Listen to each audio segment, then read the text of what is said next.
What's up, everybody? Welcome to the circuit, and thanks for joining us today.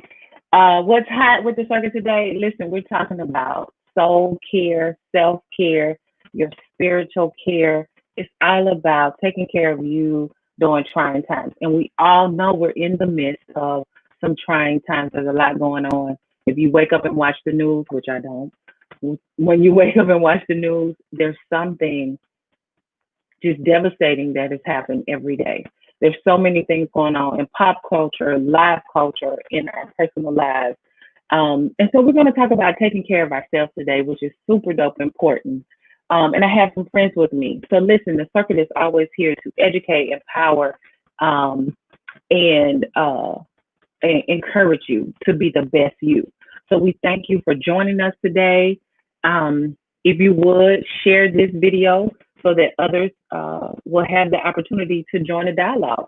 We ask that you chat, comment, say, ask questions, give your opinion. We want you to be engaged. It's called Virtual Conversations for a reason.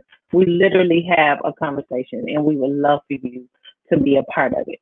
So listen, I have two dear friends with me today, and they're going to share how they are caring for their souls right now. So I'm going to bring on my girl, Teeth Jackson Walker, Hi. and Dr. Tammy L. Brown. Hello. Hey. Hey. So we're jumping on today to just talk about this soul care, self care, spiritual care. There's so much going on in the world, and there's so many things that we're doing. And I'm gonna tell you the biggest thing for me is, and I've worked from home on and off for years, but right now it's just like work consumes you. The number of conference calls, Zoom meetings, digital meetings, you're constantly in one all day, every day. So there's no drive time, home from work and to work, run to the store. All of that is just kind of cut off because you're always on. So we're thankful to God for the opportunity to have this digital platform to reach people all over the world so that they can hear and see and learn and we can grow together. But at the same time, this digital platform almost has us captive. We're almost caged in a sense because we're constantly working. I get clients that call me at 9 o'clock, 7 o'clock in the morning, 9 o'clock at night, just continuing to, when they think they call. And the question is, do I answer? Hmm. but the problem is I do because I love my work and I'm constantly. That's your boundaries. Right, exactly. You got to have those boundaries. That's why I'm here today. That's why I'm gleaning from you ladies, because I have to learn how to set boundaries. So listen, just for fun, let's do some fun stuff before we get into the nitty gritty. I got a question for y'all. Did you watch Versus on Monday with Brandy and Monica? Yes. I didn't. Tammy, you didn't watch it? No, I've been buried in the books, but I want to hear what you all think. Okay, so Shantice, tell us what you thought. Okay, so what first was the of all, first thing that came to you? Say again. What was the first thing that came to you while watching it? I was so excited. It took me all the way back to my late teens, early 20s. I sang and danced the entire time. It was amazing. I remember you said to me that you missed R&B music. Wasn't it you that said you missed real R&B music? Mm-hmm. So the same for me. I didn't realize, or just really didn't remember, the number of hits that they recorded, and then listening to the words and then their vocals. Right. It was just an amazing experience. Mm-hmm. I mean, hats off to Versus, hats off to those two ladies, the conversation, the poetry from Brandy, the memes of their outfits have just really been the highlight of my week. But Tammy, if there's any way that you can catch part of it, it was really good. It was good to the soul.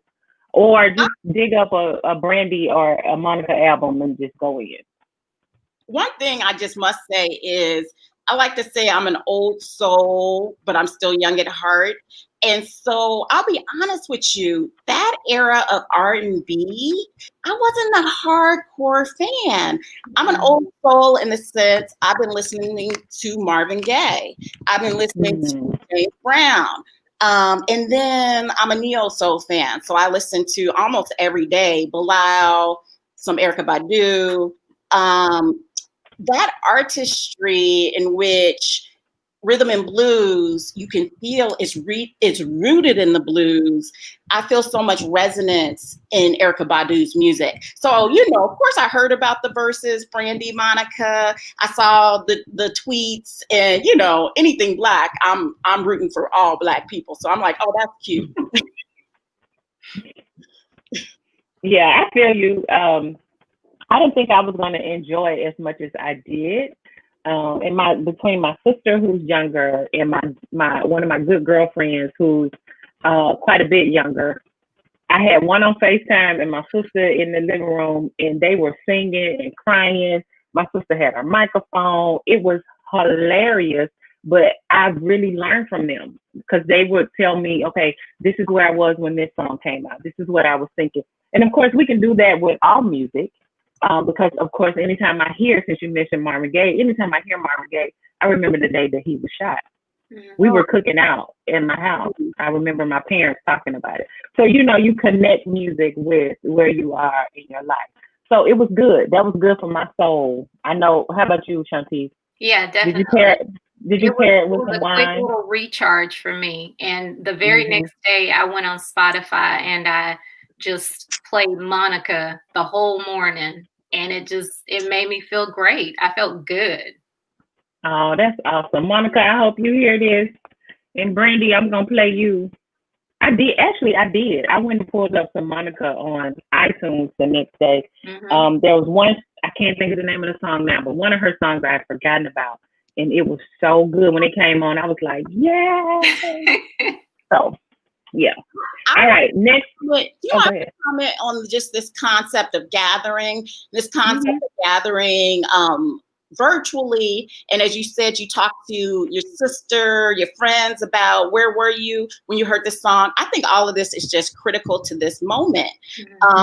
As we are, as my sister likes to say, physically distancing because we're still connected. I was saying social distancing, but she's saying, hey, we're still social. And in a lot of ways, we're connecting on Zoom with family members that we might not have even spoken to as much. And that's the upside of this moment. We're speaking to them more now.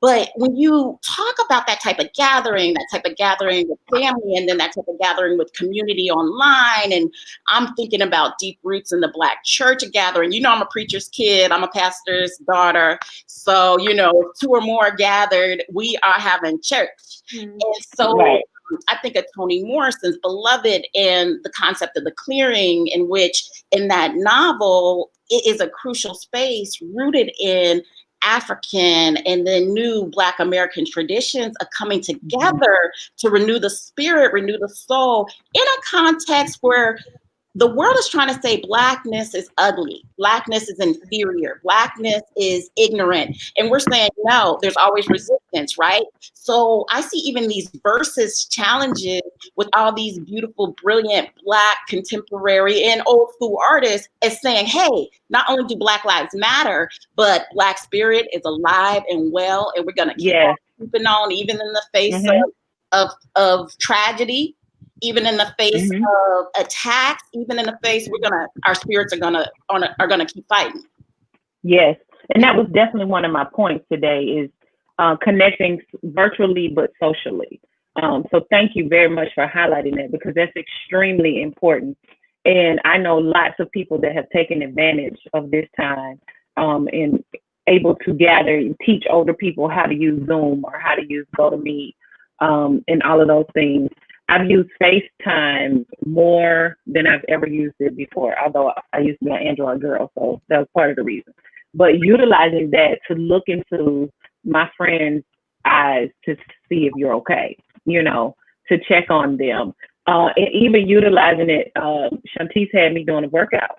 We did a dance workout on FaceTime. It was a group. It was a dance. I mean, we did a group workout together on FaceTime.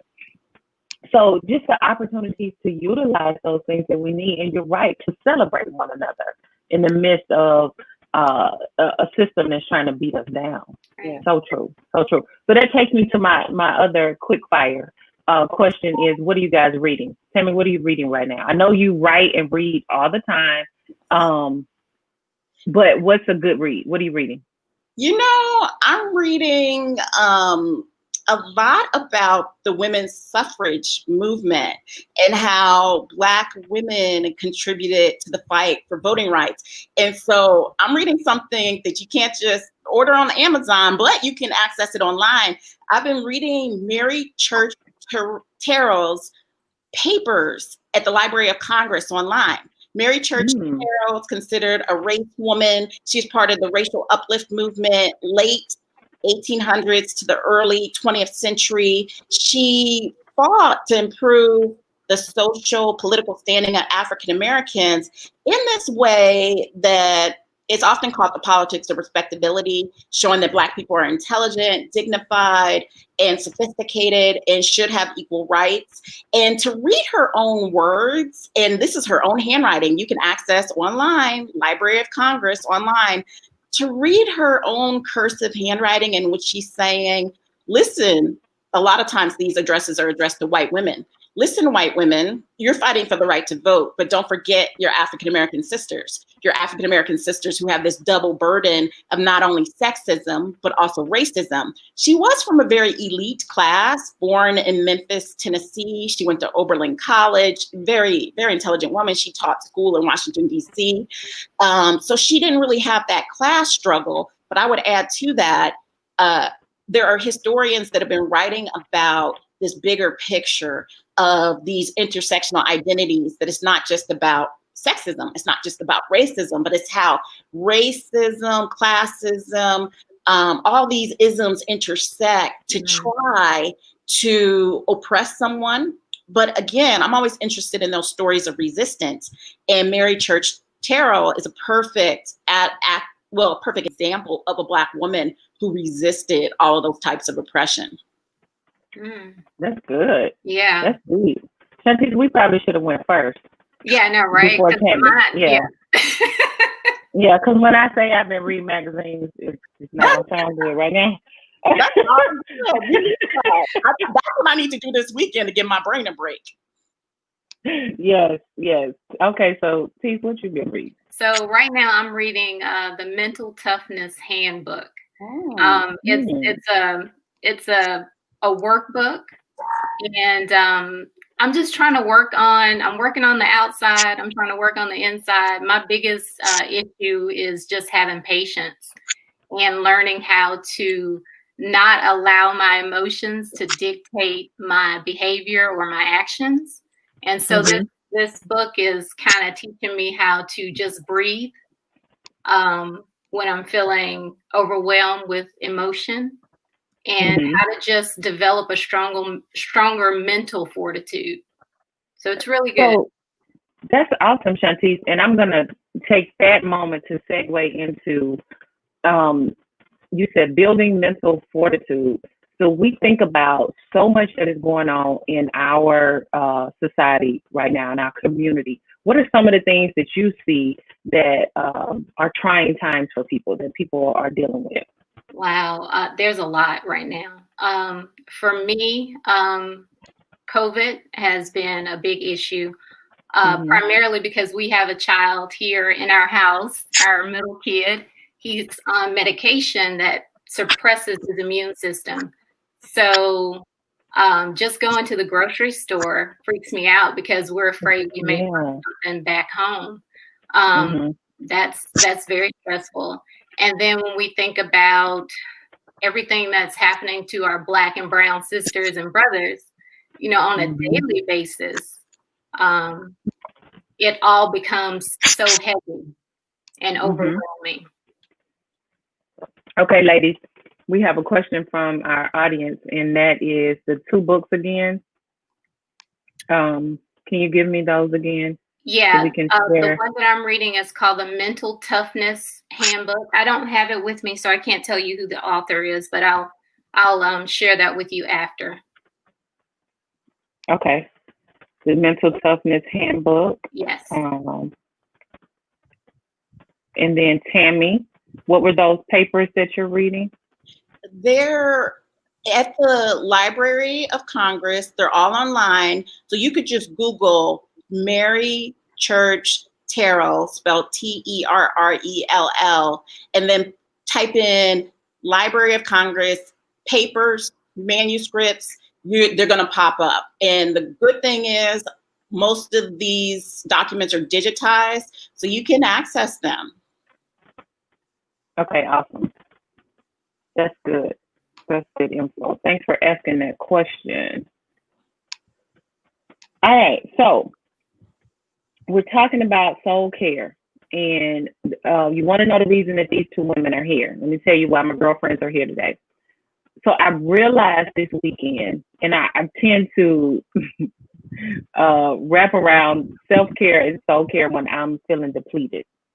And this week I recognized that I need a reset. I needed to do something. I need a different scenery. And I thought I need to get to the water, with some water. I didn't want to go to the beach. And then of course I chickened out and freaked out because I can't hardly find a room or a Airbnb to rent that's not a mansion. So that means there'll be a lot of people. Mm-hmm. So then I chickened out. But when I get to that space, I know that other people are feeling like that too. Tammy said something recently in a post that even jarred me more, and Shantice in her videos, and taking the time to explain. So I'm going to let each of you explain what you're doing. But I'm going to start with you, Tammy, and kind of giving us a definition of soul care. What would be your definition of soul care? Okay. First of all, I got to just say thank you, Candy. I adore the sorority sisters of AKA Tuskegee University. My sister is a sorority sister. I'm not an AKA, but all these AKAs at Tuskegee adopted me as a little sister because my sister is part of this phenomenal line. And let me let you know, you are at least famous in my classroom because I talk about how phenomenal your whole line is. And I talk about that because I teach at a school that's predominantly white. It's only 3% Black. And these white students need to know Black genius, beauty, intelligence is alive and well. So first of all, thank you, Candy. And I'm just happy to be here. Thank you, Tammy. You're welcome. Soul care for me is crucial. It's always been crucial, but especially crucial at this time. One of my best friends, she's a doctor, and we've been friends since undergrad. She asked me how I was doing in this moment of the COVID shutdown because she said, "Hey, you're an extrovert. How are you doing?" And I said, "Actually, I'm an extrovert and I'm an introvert." And literally, introversion means you need quiet downtime to rest, to think, to relax, to rejuvenate, right? And so soul care for me is resting, relaxing, rejuvenating, and always laughing. So a lot of my friends get a kick out of this. Folks have been talking about they need a vacation, but I say I take a vacation every day in the sense, I kid you not, you can ask my family. I take bubble baths that are literally an hour to 2 hours long. I said, I need to invent, I'm sure rich people have this. I don't have it. I need to invent like a self-heating bathtub so that I don't have to keep rerunning the water. But that's part of my soul care, my self-care, just saying, hey, I'm gonna, relax. I'm gonna rejuvenate. I'm going to renew my spirit by not necessarily reading, not actively thinking analytically as I do when I'm teaching or writing. I will confess, sometimes I am on my phone, but I'm usually playing games. I'm in my bathtub playing games on my phone or doing this fashion app. But that's the point. It's silly, it's fun, and Awesome. So Tammy, tell us what you're doing right now, and I have some questions for you. When you start talking about your gardening, I have some questions for you because I'm trying and it's not working. So I'm gardening and I'm new to gardening. So actually, it was spring 2019. I was on sabbatical. And so for professors, that means I was not teaching, but I was just writing. And I was working on the book I'm almost finished with. It's a biography of Jimi Hendrix, the brilliant rock and roll musician. And I'm looking at the spiritual dimensions in his music and his lyrics. So because I was at home more and writing, I decided to start a garden. And also I bought a house in Cincinnati almost 2 years ago. So I have a backyard. I have room to garden. And when I started this garden, I at first was a little reluctant because I am kind of one of those people who thinks go big or stay home. So I was literally trying to find a reasonably priced greenhouse, but there was nothing within my budget. Then I talked to a friend from church. I got to shout her out, Sister Beverly Jones. I consider her my gardening mentor. She invited me to her house to take a tour of her garden. And she just said, hey, you don't need anything big and fancy. Just start with some potted vegetables. She had potted vegetables, but she also has this nice, this nice enclosed space that her husband did for her with a bigger garden space. But when I saw all of her potted vegetables in the backyard, in the front yard, she's very creative. She also had these old tires that were painted and turned into big kind of raised garden beds with dirt and vegetables. She said, hey, start now. It doesn't have to be fancy. It doesn't have to be big. So she inspired me last spring to just do it. So last spring, my garden turned out to be way more productive than I could have imagined. So productive that I could not keep up with picking my kale. And I felt bad because some of my vegetables went to waste. But listen to this. This is important in terms of self-care. I realized one reason I could not keep up with everything is I had undiagnosed sleep apnea. So I had some severe fatigue that had been going on for 4 or 5 years. And the primary care doctor that I had at the time just kept saying, oh, you're fine. Or your blood work checks out fine. You're good. And I just kept complaining. And it was frustrating because I feel like, at least in Cincinnati, I had not really found awesome doctors that might exist in other cities. And so I was doing my own troubleshooting. I started going to a holistic doctor in Indianapolis. So I'm paying out of pocket and I'm traveling. You know, making changes in my diet, changing supplements, still feeling seriously fatigued.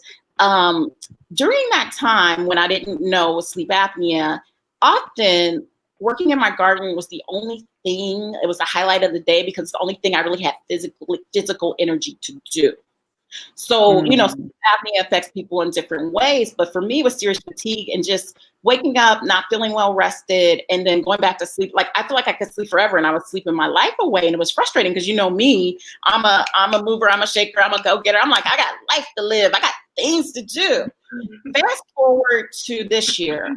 Finally switched primary care doctors and did a sleep study. I had done a sleep study in the past years ago, but this sleep study showed, oh my, you know, you need a CPAP. So I will say I'm thinking my energy is on the upswing now, but I'm including all these details to say, before I knew I had sleep apnea, I was thinking this year, I'm not so sure I'm gonna garden.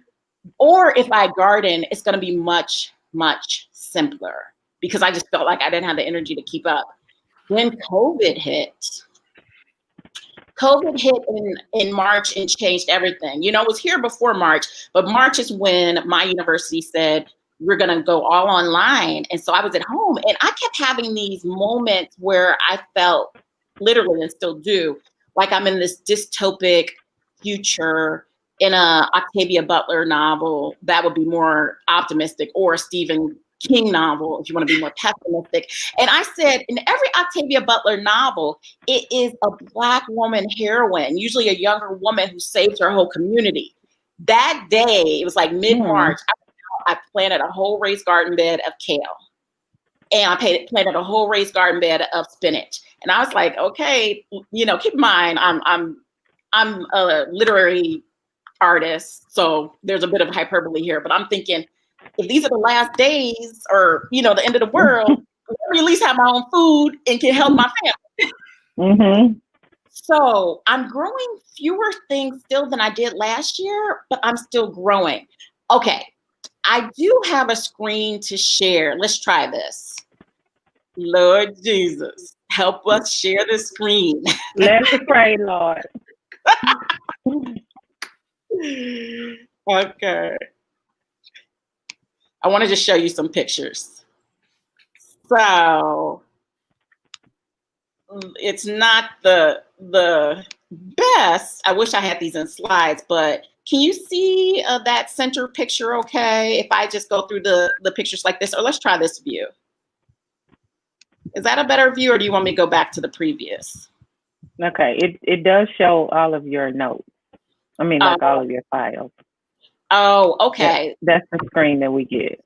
Let me try one more thing. Let's just try to double click on some of these and see if they pop up. Okay. So that's this year, and that's the kale I planted. You have that's beautiful. That is. Placenta kale, and this a little bit of curly kale. And then this is the spinach. Spinach does better in cooler weather. So I had one crop of spinach, and then it wouldn't grow again.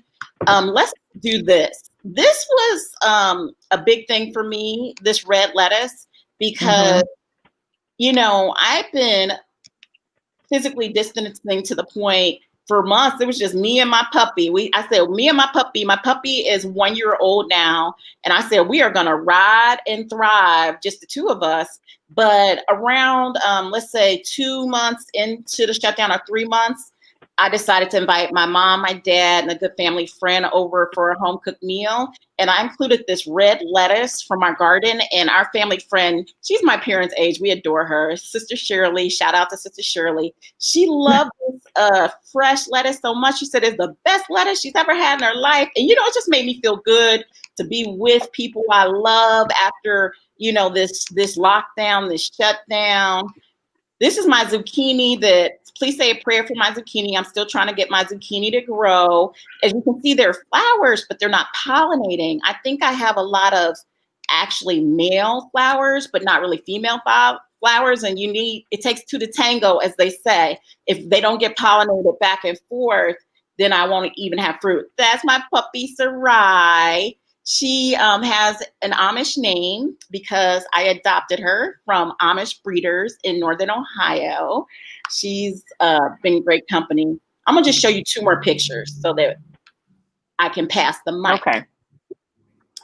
This is from this week. These are my green peppers. They're growing not quite as beautiful. round. I know, yeah.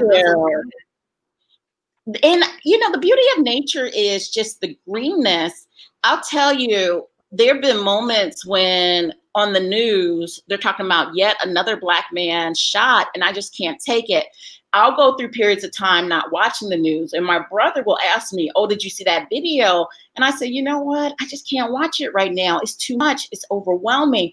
And most recently, with the death of our dear brother, Chadwick Boseman, I literally cried for several days. And I'm asking myself, you know, I never met him in person. Why am I still crying? And it's because in this moment, when we're saying Black Lives Matter, but the police continue to attack, kill, paralyze Black people for the sheer reason they think they're not human, for the sheer reason they think they can. I said the death of Chad Boseman, I was mourning it because he played these historical figures from Jackie Robinson, the Thurgood Marshall, who fought injustice in their own brilliant, dignified ways. And then if we want to talk about being aspirational, he played the Black Panther that showed, oh, what if we lived in a world that recognized Black genius and Black beauty And I saw, it was today, I saw a post on Facebook that was asking the question, why do we mourn people we don't know? And it basically gave a basic kind of psychology 101 response saying, well, it makes us think of our own mortality. But I was thinking, no, it's more than that in this case. If you understand the history of racism, racial violence in America, if you understand the reason why Mary Church Terrell started as an advocate is one of her friends, who was a successful Black businessman, was killed by a white mob. He was lynched because he was successful. This whole idea, this myth of the Black male rapist being the reason why Black men were attacked, hanged, castrated, burned, and people thought this was entertainment. This is America, my people. That history is why I cried. If you understand all of the tragedies, the violence, Tulsa, Oklahoma, Black Wall Street, Black people rising, and racist white people who are jealous and saying, wait a minute, if I'm not better than you, then who am I better than? Yeah. Du Bois talks about this as the wages of whiteness, this idea that even after the end of slavery, there were poor whites who thought, oh, if they're no longer slaves, how can I say I'm superior to them? They said, oh, whiteness is cultural capital. This means something. And so what then happens is all this violence, and it contributes to economic disparities, trauma, loss. So today, renewing my spirit, it was literally after a couple days after Chadwick Boseman's passing, when I went into my garden, I was picking my green beans in a very intentional way. You know, even before that, anytime I would dig my hands in the dirt, and like I said, I'm new to this, something about just hands in the dirt, I felt was rejuvenating and literally grounding. So, you know, in this moment, self-care for me is continuing to garden, continuing to cook healthy food, to keep us healthy, to keep me healthy, family healthy, and continuing, for lack of better words, to fight the good fight as a teacher, as a writer, to say, again, not only do Black Lives Matter, but white people need to wake up in the sense of not only not being racist, they need to be anti-racist. So on one hand, it's the most white folks who are woke I've ever seen in my life, right? It's frustrating that this didn't happen earlier. It's frustrating that it took all this tragedy to wake folks up. But I just want everyone to know, it's not only saying, oh, I'm not racist, I don't discriminate, or I don't dislike Black people, but it's saying I need to be anti-racist to fight injustice alongside everybody. I'm sure digging in that dirt can even help you to reflect back to some of the things that our ancestors did as they were cropping in the fields and so forth. We have several people commenting about gardening on our page. Deirdre said that she's been gardening and it helps. Thera says she loves it. And she said, your peppers are beautiful. So I know a lot of people are doing it, and I've been trying to catch that wave. And I started doing some planting, and I'm going to talk a bit about that more in a little bit. But I'm going to move over to Tees, who has been doing self-care in a different way. And Tees, I want you to share what you've been doing and how it has changed your perspective and your lifestyle. So I started out just like Tammy in March when everything started happening. I started having a lot of anxiety, and I know that it was mainly due to the fact that I knew that this was something that I had no control over. And so I started thinking about ways to kind of deal with that anxiety. And one of the things I started doing was journaling. And while that was helpful, it did not help enough. So my leveling of anxiety during the first COVID spell was probably about a 9. And when I started journaling, I would say I got down to probably about a 7.5. So I was having a lot of trouble just dealing day to day. And so I started looking at other ways. And one of the other things that I started doing was working out. And I can't remember who told me about Peloton. That's the app that I use for my workouts. But I started using Peloton, and I was working out like maybe 5-10 minutes every other day, and I noticed after a while that I felt better. Like I was sleeping better at night. I had more energy. I wasn't as cranky. I had a little bit more patience. And so I said to myself, I wonder what would happen if I did this every day. And so I did. I started working out every single day, and it was a game changer for me. Just like Tammy was saying, I think a lot of times when we think about working out, we think, oh, I got to go to the gym, or I need this type of equipment, or just like Tammy said, you don't need anything big and fancy to start to make a life change. All you need to do is you need to be consistent. You need to be patient, and you need to stay positive when you're thinking about doing something like this. Just showing up every day to work towards that goal of being fit, of self-care is very important. And another thing is, I think a lot of times when we think about self-care, we see it as something selfish when it's not. Yeah. You're benefiting yourself, but you're also benefiting people around you as well. So for me, like I said, working out has helped to change my whole mindset. And I'm able to deal with my anxiety. It's not a cure-all, y'all. So don't think that if you go and start doing push-ups, jumping jacks, you'll never have any type of anxiety. That's not the case. It just helps you to manage that anxiety a little bit better. Yeah. So did you start with running? I know you say you started with Peloton, but you can do a lot of stuff on Peloton. Yeah. You taught me that. So did you start with running? Did you start doing stretches? How did you start? And for those of us that just aren't doing much of anything, where should we start?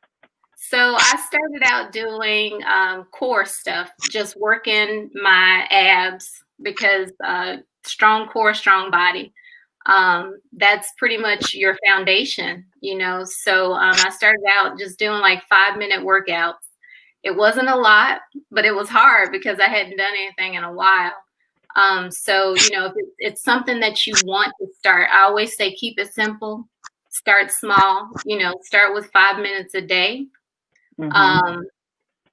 Then you can get into looking at your diet to see if that's something that needs to be altered a little bit. I think the biggest problem that a lot of us have when we start to venture onto a fitness journey is the diet. A lot of times we try to dive into like this strict diet, and then we realize that we can't maintain that lifestyle initially. So we just give up on everything. We're like, I'm not going to work out. I'm not going to eat right. I'm just going to do what I need to do and just be happy. But I like to say, if you want to make a change with your diet, start with moderation and then work towards elimination. So I was a Coca-Cola kind of girl. Like I loved my Coca-Cola. And so I went from having a Coca-Cola every single day to reducing that down to maybe every other day. And now I'm to the point where I don't even think about it. So just making small changes like that, you'd be surprised at the progress that you can make. Drinking water. People don't think about it, but it's really important to just stay hydrated. Water makes up pretty much most of our body. It's in every cell in our body. And I see you got your water, Tammy. But you need water for your skin. You need water for digestion. It provides lubrication for your joints. So it's very important to stay hydrated. Also keeping a log of your progress.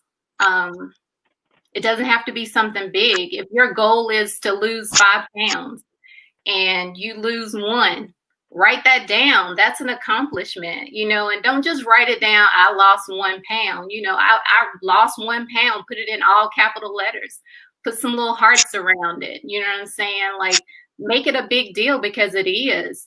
And then that is just your way of speaking positivity to yourself, and your body needs that. Your body craves that. And so that's something that you should do. Get an accountability partner. Like Candy was saying, I had her doing cardio dance workouts with me, and we had a great time. And I think another important thing is to just make sure that you check in with your doctor before you start anything too strenuous, just to make sure that it's the right thing for you. Because as Candy mentioned earlier, there are a lot of different types of workouts you can do. It just pretty much depends on what your goal is. That's good. That's good. And I guess the key, and we keep hearing it over and over again, especially during a time where we're encouraged to stay in, is to keep moving. Yes. And so when you're in the house most of the time, if you're working, you're on the computer, or if you're not working and you're vegging out on television, you're not even getting the steps that you would get to go from the car to work, and then work to your office, and then from your office back to the car. Whatever your normal routine would be, you're definitely not getting that exercise. So we have to push ourselves kind of beyond the comfort zone, because some of us have gotten a little too comfortable sitting at our desk or working in the bed all day long, and you're not getting any movement. And if you're like me, your bones will tell you the story, not even the weight. The bones will tell you the story, because if you're not moving them, they start to stiffen up. So it's so much that we need to be thinking about. And, sometimes I think certain things like self-care sometimes just becomes a hot word or a hot term. I need to go to the spa because it's my self-care. And it may be, that may be a part of it, but it literally needs to be a part of our daily lives, whatever it is. So for me, I really want to get into gardening. And my niece and I planted the little cups. So we went about this whole thing wrong. And I didn't read up. She just said, I want to buy some stuff to plant. And we went to Lowe's. So not so smart auntie did not read up on some things that we need to do.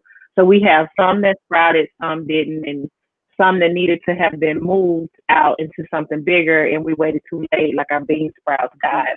But I got into planting some plants. And so my favorite scripture is John 15, where Jesus says, I'm the vine and God is the gardener.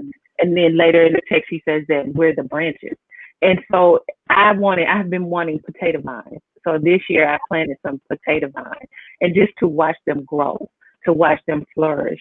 That is something that I can see that it's doing good. It has nourishment, that it is, I had a hand in it, but a very small hand in it. But just to see God continue to flourish that, even with everything else that's not happening in our world, things that are just not going right. We got hateful people and, hateful things, and then losses on top of that. But to see something live, and it's beautiful, and you can watch it grow. That's the good part about getting your hands in the dirt, even though I don't like dirt, but getting your hands in the dirt. That's the good thing.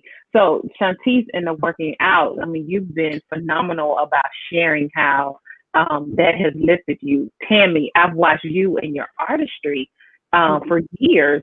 And so one of the things that I do is paint now.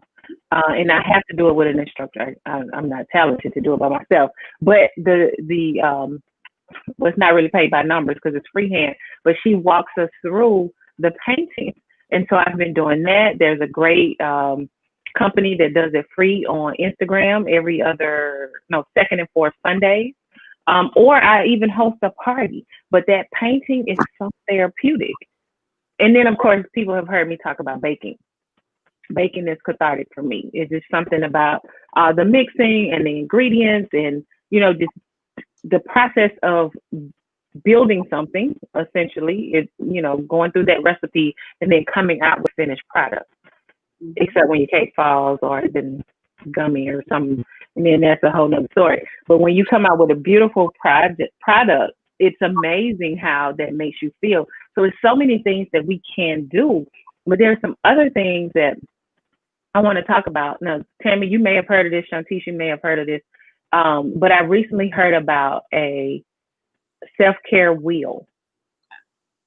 So I'm a huge fan of the feeling wheel. And during the summer, what I would do with my niece is when she wakes up in the morning, I would ask her to tell me how she felt in regards to a feeling wheel, what was going on with her.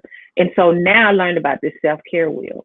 And really taking the opportunity to look at where you are physically, psychological, emotional, spiritual, personal, and professional.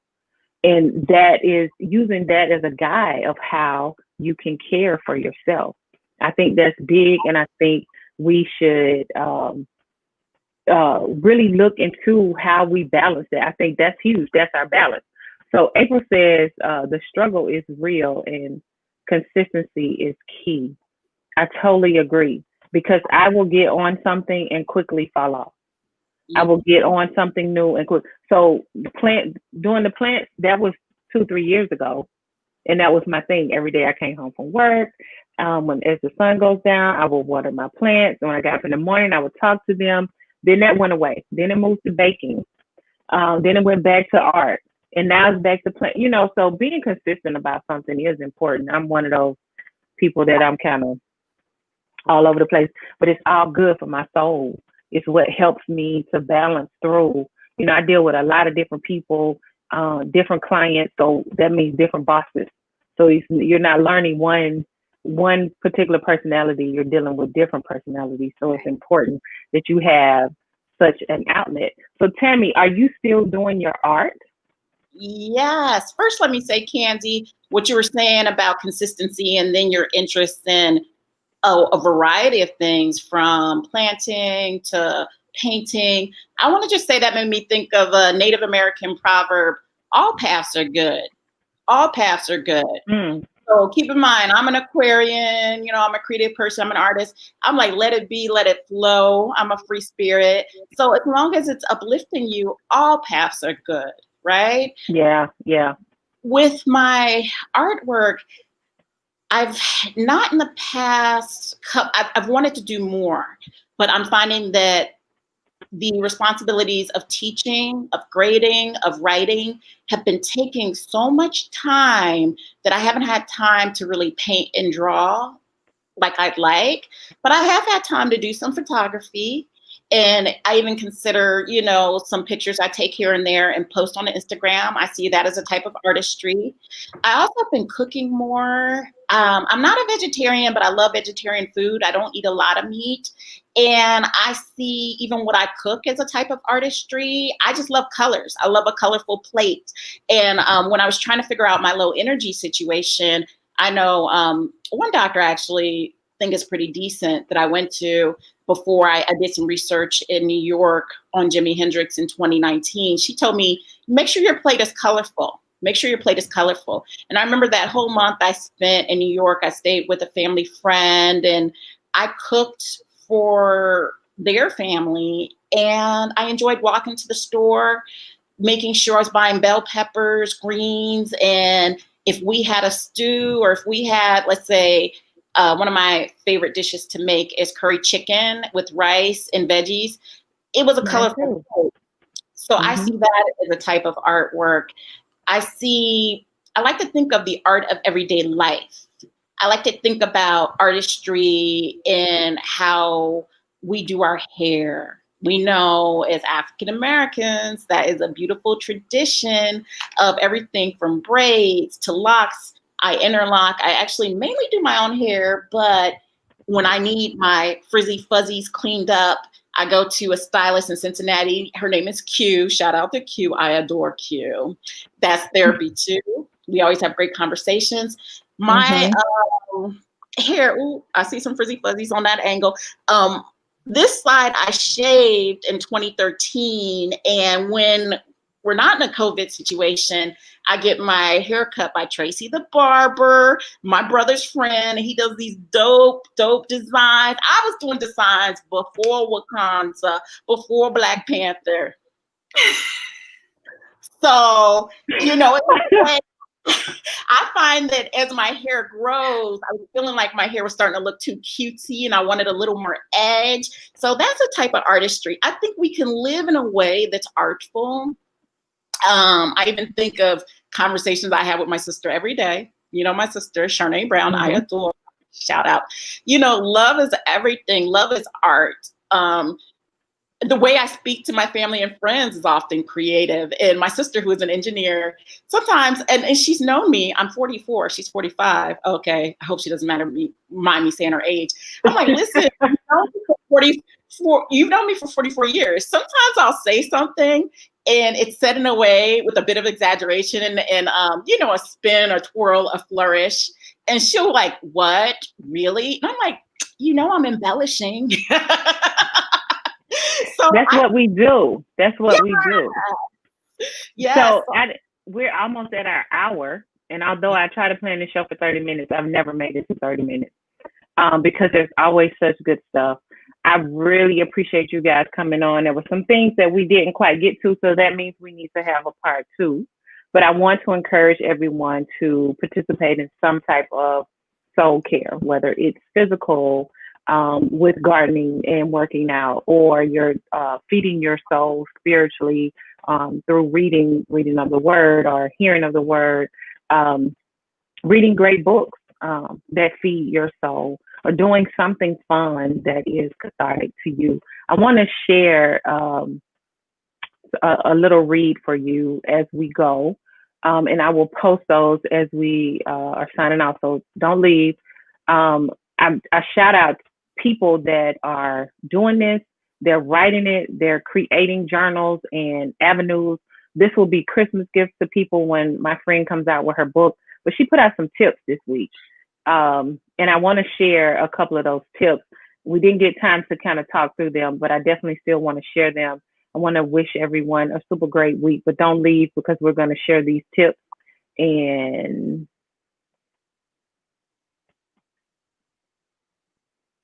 I don't think they can hear me. So bind your mind throughout the day. Listen to music without words. Get up early and have some me time. Those are 3 things that are super easy to do, and I think will get you started. You ladies agree? Those are 3 things that can just kind of get you started on your trajectory. Find some music without words. Bind your mind by reading. Reading of the word is my favorite. And then get up early. Get your day started early and doing something. So I'm going to push myself to do the same. There's also a lot of good, this is Self-Care Awareness Month. I didn't say that, but there's a lot of good things out there for you to get into. A lot of challenges that are out there. We don't have time to play that video, but maybe we'll end with that. I'm going to end with this video as we sign off. Say goodbye, ladies. Thank you, Dr. Tammy Brown. Thank you, T. Jackson Walker. I appreciate you sharing this conversation with the world. We're going to chat in the back while everyone else gets to listen to Dr. Tiff and her self-care challenge. All right, have a good one, people. Hey, Circuit fam, it's me, Dr. Tiffany Davis Henry, or at Dr. Tiffany TV over on Instagram. I have a challenge for you, and it is to join my 30-day self-care challenge with Dr. Tiff. September is National Self-Care Awareness Month, and if you go over to my page, you'll find all the information that you need in order to join my challenge. Each and every day, we are going to be doing a new challenge. We're going to challenge ourselves to do something in the name of self-care every single day. You don't have to do what I'm doing. You can pick your own challenge, but just do something that inspires you, something that uplifts you, something that motivates you to take better care of yourself. And today, I have a very special treat for you. Tonight at 6 o'clock, I'm going live. I'm doing an Instagram live with a friend of yours, I think, Chef Raisa. She's going to be joining me to make comfort food because it's Comfort Food Friday. And what's she making? Shrimp rolls. You do not want to miss that. So join me at Dr. Tiffany TV and definitely join the challenge.